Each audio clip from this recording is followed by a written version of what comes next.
we now have another exciting conversation exploring LGBTQIA plus allyship.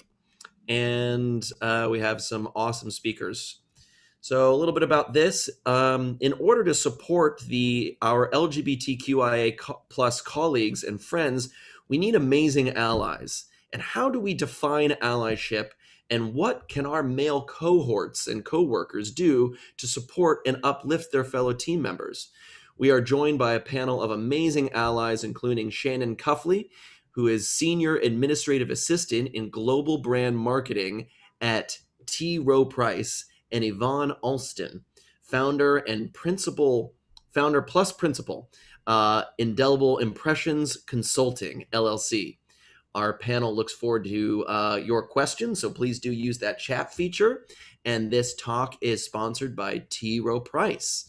Okay, and now I will hand it over to Yvonne. Are you there? Great. I think we have some other people as well.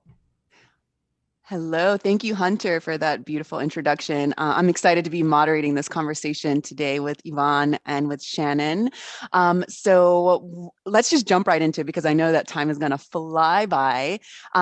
Is there anything that both of you would like to highlight before we roll into these awesome conversations that folks have submitted offline? Shannon, tell us a little bit about yourself. I know that Hunter gave us kind of the high level about yourself, but is there anything that you're working on currently now? Anything you'd like to share about yourself? And then Yvonne will ask you next. Yes, thank you. I work at T. Rowe Price, obviously, y'all know that. And we have a Pride BRG that I have been a member of pretty much since inception. We're going on 5 years for our particular chapter. And that has helped me get involved in a lot of really interesting and cool opportunities, but I became an ally because my brother was gay. Unfortunately, he passed in 2001 due to AIDS, but I grew up in the gay community and I have always been really welcomed by them, embraced by them, and feel like they're family. So that's how I kind of got involved to start with. Awesome. Thank you, Shannon. Yvonne, how about you? Yes, so as mentioned, I'm a founder and principal of Indelible Impressions Consulting. We are a DEI strategy firm located in Connecticut. This is just a further extension of the work that I already do in terms of allyship and helping organizations to really understand what makes us different and, more importantly, what brings us together and how to support one another along our individual journeys. So I'm really excited to be here with you all today and to chop it up with Shannon. Awesome. So let's start with this first question. And Yvonne, we'll start with you. How do you define allyship personally? Because I know we're seeing a lot of things on social media. We have a lot of, healing to do collectively speaking. And I know that allyship is one of these, big words that we're trying to digest and put into practice. But just on a personal level, how do you define allyship? Sure. So I would say for me, allyship is really about the ongoing commitment to learning and taking a consistent, courageous action to create more equitable and inclusive experiences in society. And that means in the workplace, that means in the communities where we live. I dare say even in the grocery store, right? There's a way to be an ally in every area of life. And it's really important that for those who actually hold systemic power to really help end oppression for those who are systemically disempowered. And so for me, that's what allyship is really about, that active, consistent, accountable, authentic relationships.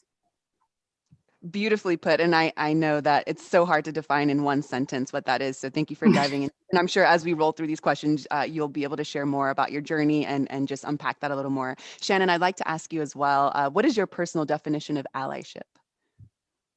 Well, I think it's to be a champion for a group of people, a cause, even, it doesn't have to be just for the LGBT community. It could be being a champion for pet rescue. It could be being a champion for anything, but just standing up, saying something, such as Yvonne said, having those authentic relationships. And I think if you base it off something personal, it becomes so much more real. If you always base it off a personal experience. So be a champion.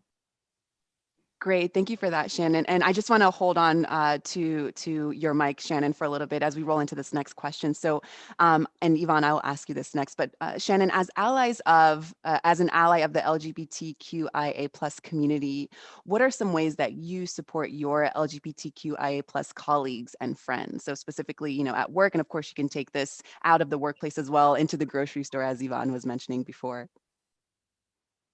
Well, I think first of all, you've just got to be authentic and welcoming to people that might come across as LGBT right away. But I try to be that way with everybody. But I am honestly attracted more when I find a group of people to people I identify as what I call family, because I find that LGBT people are so much more welcoming.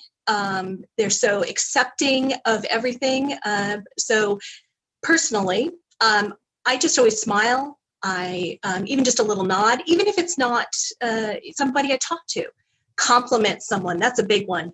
Compliment somebody, your shirt's wonderful, or just be warm and embracing. We, as I said, have a Pride employee resource group at our work. And we have identifiers that we're able to put up at our workstation. So little rainbow flag that says, I am a Pride ally.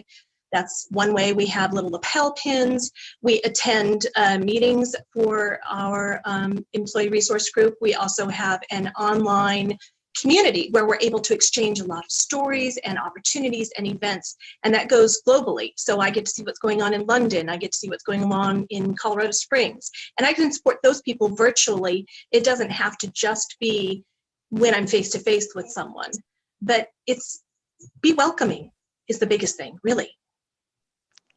All right, and Yvonne, how do you support your LGBTQI plus colleagues and friends? I would say, first of all, for me, it starts off with learning, right? Taking the time to learn more about them as individuals, as well as what's important to the community. Much like as a Black woman, we often say that Black people are not a monolith, and neither are members of the LGBTQIA community as well. Each individual has an identity that is uniquely expressed through them. So I would say taking the time to get to know them as an individual and learn about them. And then I would say as an addition to that, in terms of the learning, is taking up the mantle for yourself, not to assume that those who are members of the LGBTQIA plus community need to educate us. We need to take that up for ourselves. We need to make it a priority. And then don't be afraid to ask questions. And find out what's important to the individual. And then I would say, secondarily, listen, right? And that's one of the most important things I find with any type of allyship.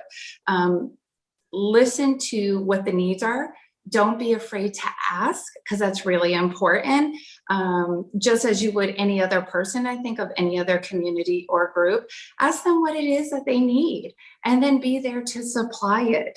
And so that's what I would say. I would say definitely learning and listening.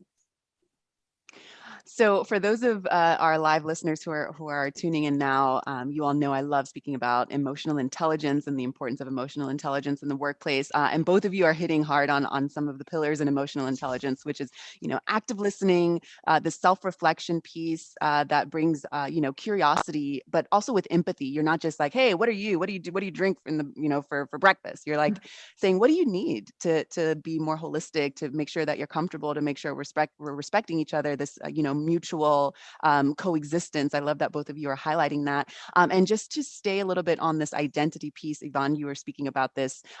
This question reads, often it seems like allyship is more of an identity to some people rather than a process, a noun versus a verb. How can you talk about this to our live callers now? Just, how can folks be comfortable with identifying as allyship? Do you see it more as a noun or a verb? Can you just dive in deep there? Yvonne, let's start with you. Sure. I definitely consider it a verb. Allyship is active, it is action oriented, and it requires so. I like to give the analogy that just because I own a violin does not make me a violinist. So same way, in order to be an ally and engage in allyship, it has to be active, it has to be consistent, it has to happen in partnership with the community. Again, kind of going back to that, finding out what's needed and how to support better. And that means standing up, standing in the gap when needed. That means, being authentic and fearless in those actions. And for me, it is absolutely a verb before it is ever a noun, if it is at all. I love that active piece. Even Yvonne, in the beginning, you mentioned, asking what you need and then following through with that, being willing and able to follow through with that. Shannon, I would love to hear your reflection on this as well. Well, I found it a really interesting question that, what I came up with is if you're passionate about something and you do it often, it becomes part of your identity. So being an ally is definitely part of my identity. If it's something that you do only on occasion, then it's more of a process. So for me, being an ally is definitely identity. There's other things I do that are just part of a process, but for me, absolutely. And as we kind of hit on, it's you have to be approachable, you have to engage, you have to speak up, and you have to follow through. That's a big one. Really got to follow through. And that includes doing things like supporting LGBT businesses. I just went and got my hair cut earlier today by somebody in the LGBT community. Give them the funds when you have the choice. If you're not going to regret it. It's going to be great. Absolutely, Shannon. Actually, so one of our live viewers just dropped this in the chat box. Sarah writes, support can include buying from LGBTQ plus businesses, writing letters in support of equity legislation, or just standing up for someone in a meeting. So we have another question here that I just want to dive into. I know that you are representing T. Rowe Price right now. And so we have this question that is asking, what are some ways that T. Rowe Price encourages allyship? And maybe you can give some of your personal experiences as well, or some of the, employee resource groups that you'd like to highlight as well.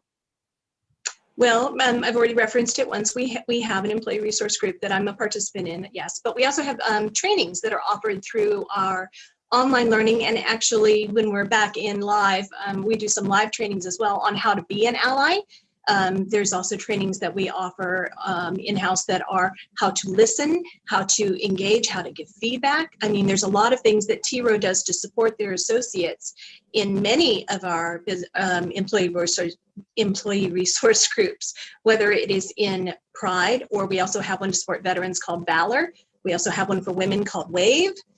We have a bunch of them, and T. Rowe really encourages us to engage, to be a part of it. And it comes from the senior management down. That's super important.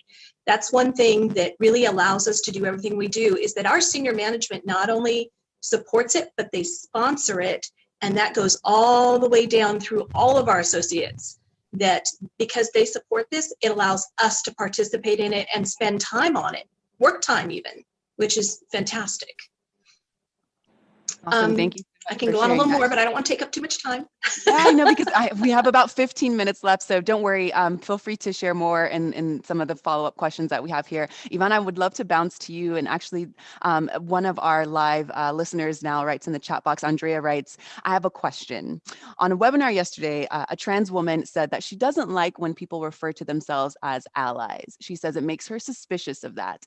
How can I word it differently in order to become more inclusive? And I know that someone else also submitted this question offline, that maybe you can just kind of round it out. What are some of the misconceptions, some of the biggest misconceptions people have about being a good ally? So for example, Andrea is asking, maybe if this word is bothering a trans woman by, she's calling herself an ally, what can she do to really, practice what she preaches and not offend anyone? Yeah. So, I mean, we're hearing now more than ever in society that language matters, right? And so sometimes the term ally can bristle folks on occasion, especially because there is this dynamic of where people position themselves and say, I'm an ally, right? They kind of self-identify themselves in such a way. And I think it's really important to be designated as an ally through the work that you do. And I would say in terms of that, so maybe considering the term friend, right? Because friendship parallels a lot of the similar aspects of allyship. So if you are a friend of the LGBTQIA community, but moreover, are you a friend to specific individuals, right? And I think that that's really important. I know that I had mentioned it, and I think Shannon touched on it as well, that premise of standing in the gap for someone, standing up for them in the middle of an office meeting or some other situation yes. where it's clear that there's marginalization happening, that an individual may be articulating in some way, either through verbal or body language, that they are being oppressed, and being willing to stand up for them in that moment. And for me, I would consider that an extension of friendship. So maybe considering that as a different term, and again, maybe asking, I think it constantly goes back to this open, authentic communication that we have to have with one another. And there's nothing wrong with asking for what you need. If you are a person who is trying to friend someone in the LGBTQIA plus community, or if you are the person, right, of saying to this person, hey, I know that you really want to engage in allyship. So just so you know, this is me, this is who I am, this is my identity in all of its intersectionality, and this is what I need. And then for that person to be able to support them in the way that they need most. Thank you for diving in deep there, Shannon. I see you nodding your head. Do you want to chime in on anything? I was an ally long before I knew I was an ally.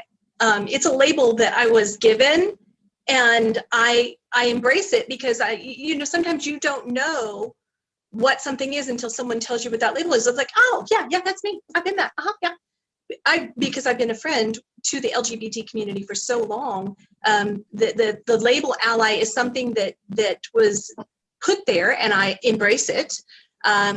I don't find anything wrong with it, but everybody has their own interpretations and their own opinions. Friend, I agree so much. That's what I was first.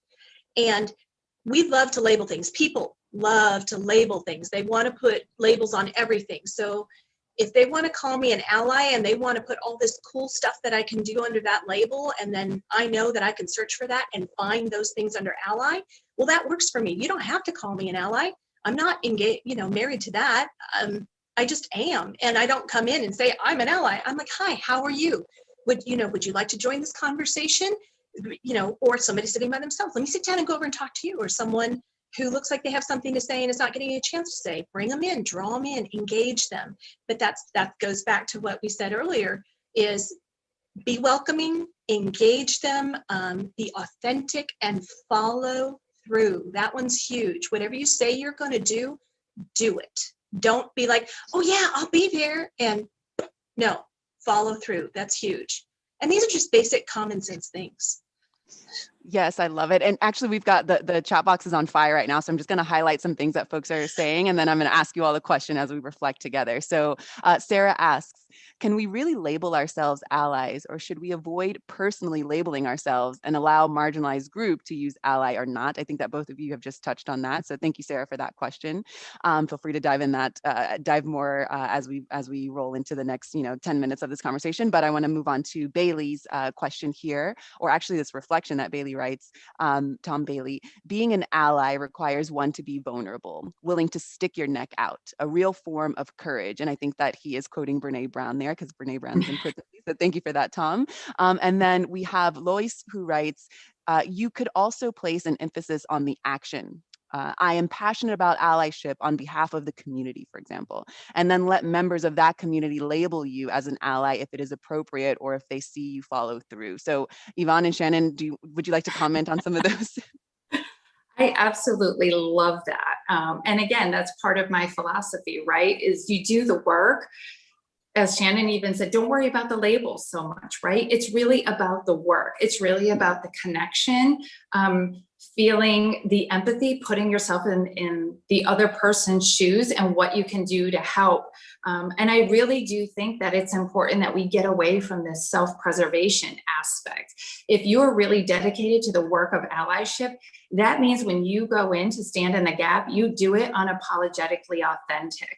You can't kind of wave in and out. And I think Shannon mentioned that, it's not you engage in allyship when it's convenient for you, when there's not too much on the line for you, versus being in a position of looking around the room and realize that perhaps this particular member is not getting heard, is not getting the opportunity to speak in that meeting. It's about saying, okay, well, wait a minute. What about this? What about this perspective?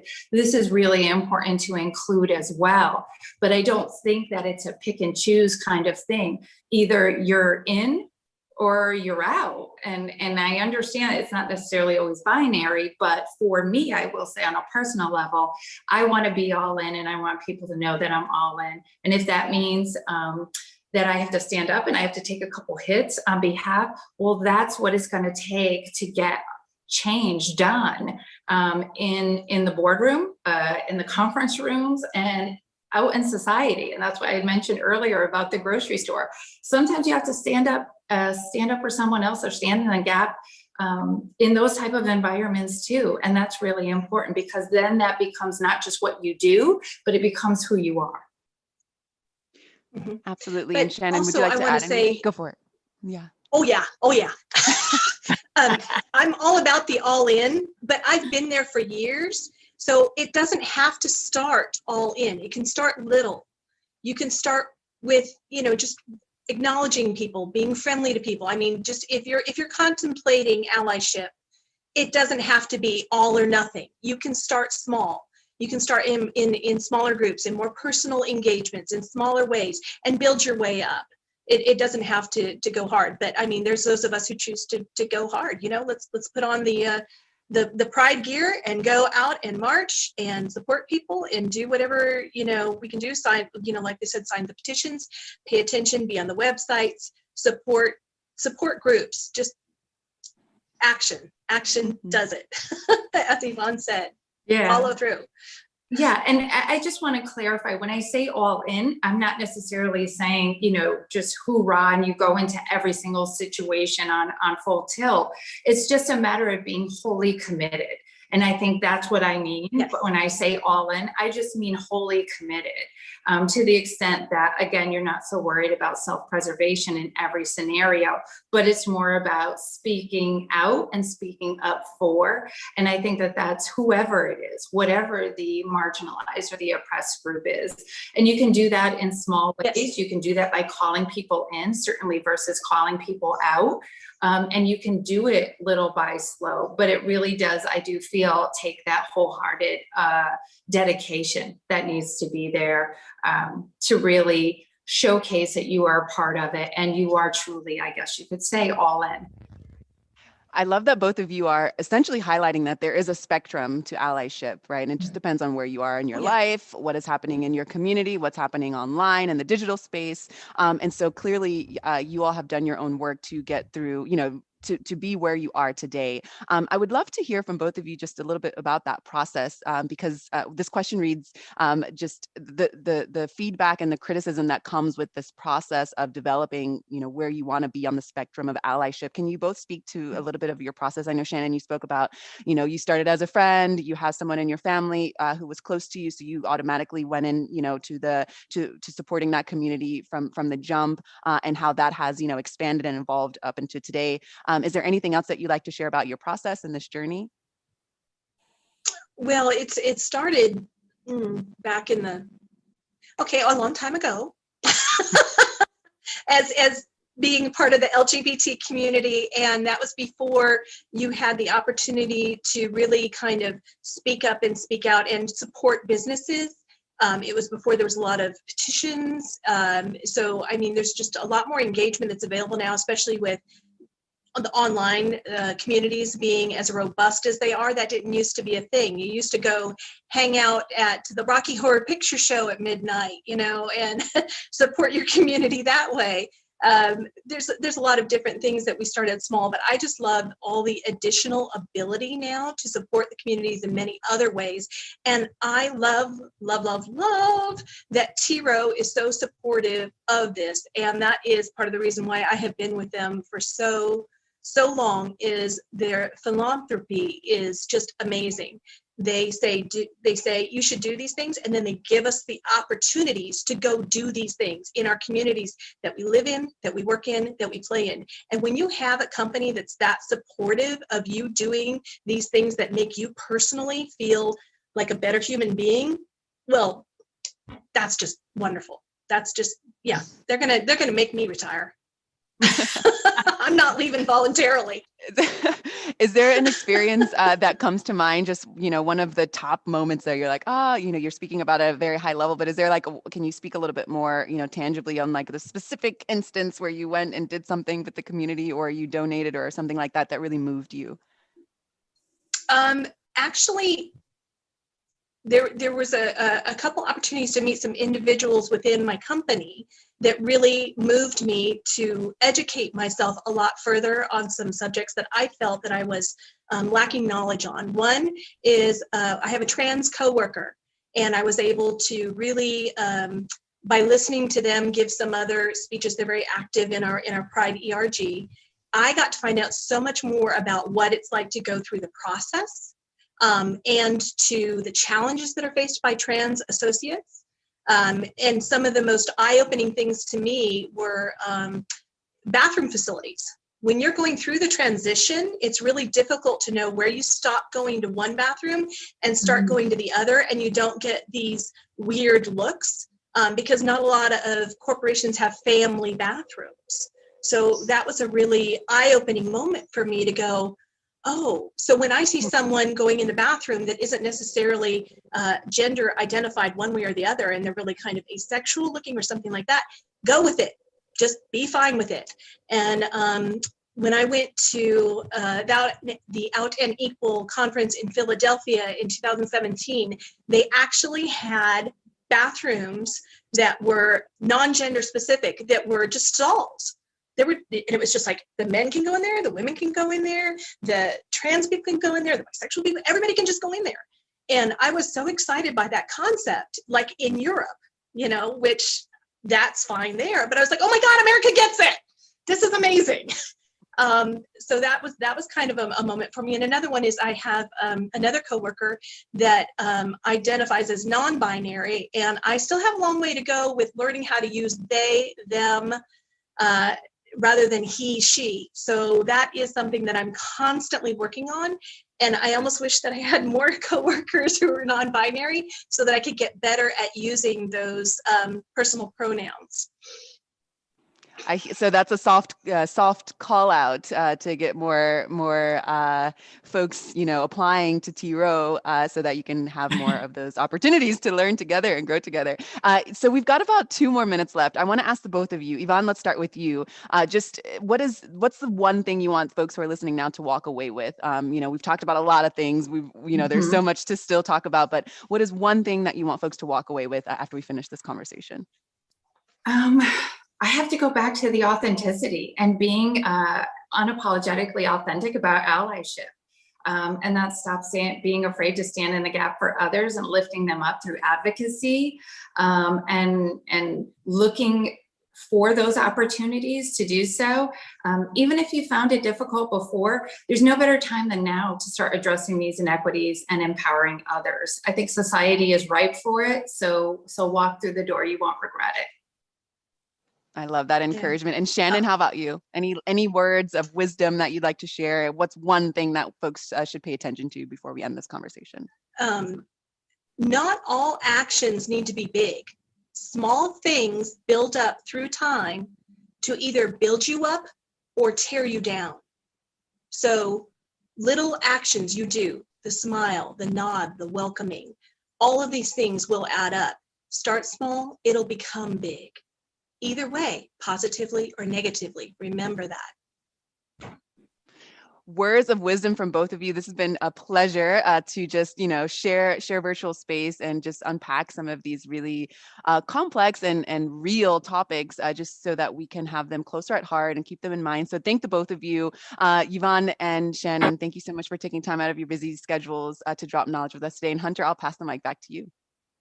Wow, wow, wow, wow, wow, wow. Thank you, thank you, thank you all so much. That was so empowering and playful, and just, I learned so much. So thank you very much for that.